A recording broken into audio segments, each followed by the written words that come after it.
Breaking news, not really breaking. In 2018, famous Japanese creator of Rurouni Kenshin was caught with 25 giga mega terabytes of child stuff. That is a one-off case of an artist being a sicko, but one is too many if you ask me, and it leaves room for an important question, bro. Why are so many artists sickos?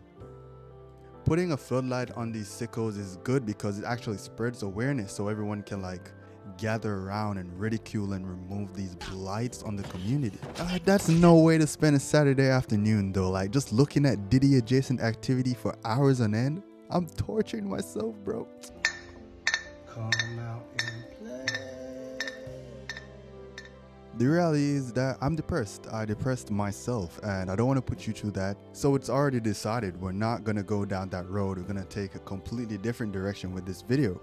As a matter of fact, the term sicko in the question why are so many artists sickos is actually derived from the 2018 phrase sicko mode. Sicko mode? Wee wee. Wee wee. I think that distinction is important to make for the purpose of the video because we're actually going to be focusing on artists that's locked in and tapped into this weird state of being where they're able to just turn everything they touch into gold, you know what I mean? And maybe we can even learn something from them and get to that state. So that's what this video is going to be about. Why are so many artists sickos? Let's get into it. Poverty, right? Yeah, you should know something about that. The thing about poverty is that it is a factor for people becoming like maniacs in art, bro, just dropping heat relentlessly. But not everyone is impoverished, so it's less about being in poverty per se and more about that all or nothing mindset associated with someone in an impoverished environment. No one epitomizes this idea quite like our boy Vinny, bro. If you feel like you're at the lowest of the lowest point in your life, you're not.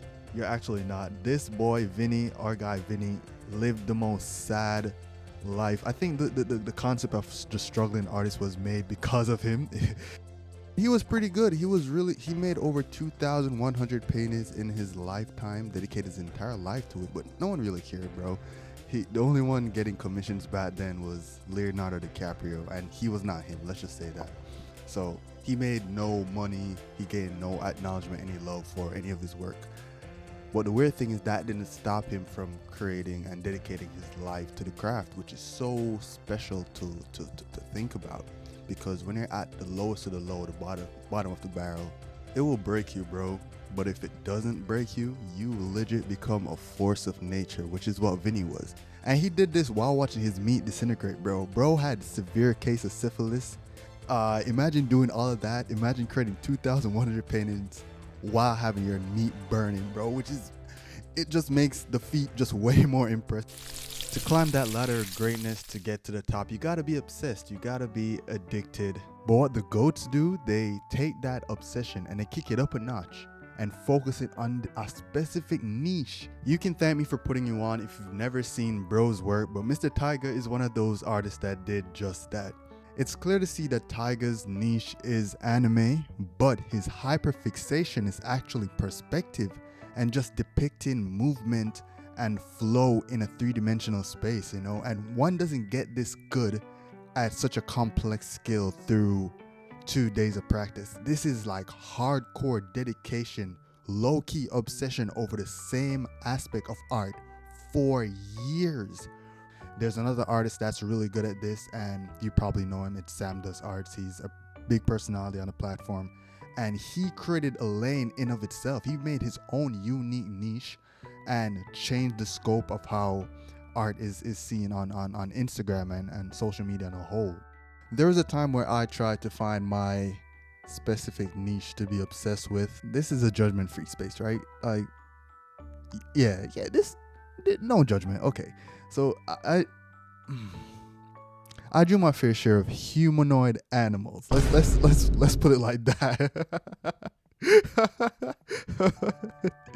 Yeah, and that was a cool time. That was a fun time. But eventually, I was like, I've had enough of this. I don't want to do this anymore, and moved on. Right, but I hate to think what would happen if I stuck with it for like, I don't know, a year, a couple months. Maybe I would have moved closer to those guys that I've spoken about, you know? Everybody knows that discipline is like crucial to any successful endeavor, right? And if you know that, how about you be disciplined and floss every night? How about that? How about you be disciplined and fix them crooked ass teeth you got? How about you be disciplined and get a damn haircut? It's getting bad. Having discipline, cleanliness, it keeps you on track and moving towards your goals even when you don't want to, right? Now the weird thing is when it comes to like art and such a creative field, you don't really want to do anything when the vibes are off, because that might just affect the result you're going for, right? At least that's a sentiment. But if you study the greats, if you study the GOATs, you recognize that their work ethic is downright maniacal. They're professionals. They treat art like a profession. They clock in, clock out, and you can see their discipline, their work. Oda is the best example of this because he's been writing the same story in one piece for over 20 years, which takes a whole bunch of everything, bro. It's not a 1-2 buckle my shoe like what they say. And he's had a schedule. He has a regimen over the years that he's kept to for the most part, and he wakes up at 5 a.m., works for 20 hours, goes to sleep at 3 a.m. the next day. So he gets 2 hours of sleep every day for 25 years, which I would call BS if he wasn't Japanese. The internet also says he's 6 foot, which is also crazy. So now I really don't know what to believe, bro. The point is, you gotta be professional, bro, if you want to take this serious. Just like how you'd have to clock into Mickey D's, bro, you have to set your time to get your work done.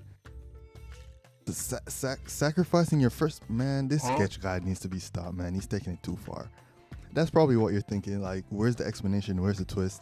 And the twist is, there is no twist, bro. I'm gonna be honest.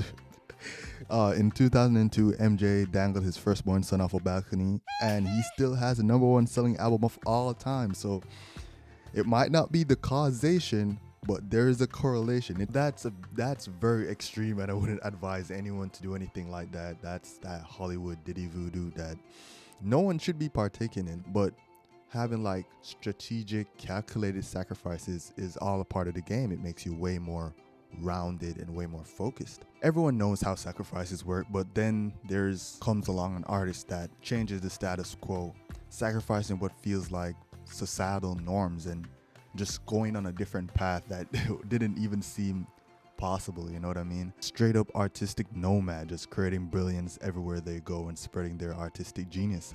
David Cho is that person for me. He's basically Gen Z Bob Ross, bro. He's awesome. Just like David, inspiring us to be authentic to ourselves and stop listening to mom. I thought I told you to quit this TikToking. Mom, I'm sorry. It's not TikTok, it's YouTube.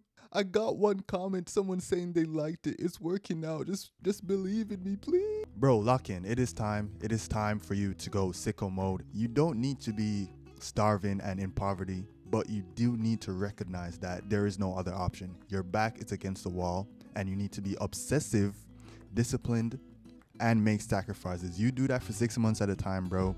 You will be unrecognizable in every way, shape, or form. I yap a lot.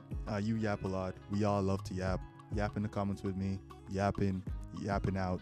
Yap. Wee wee. Wee wee.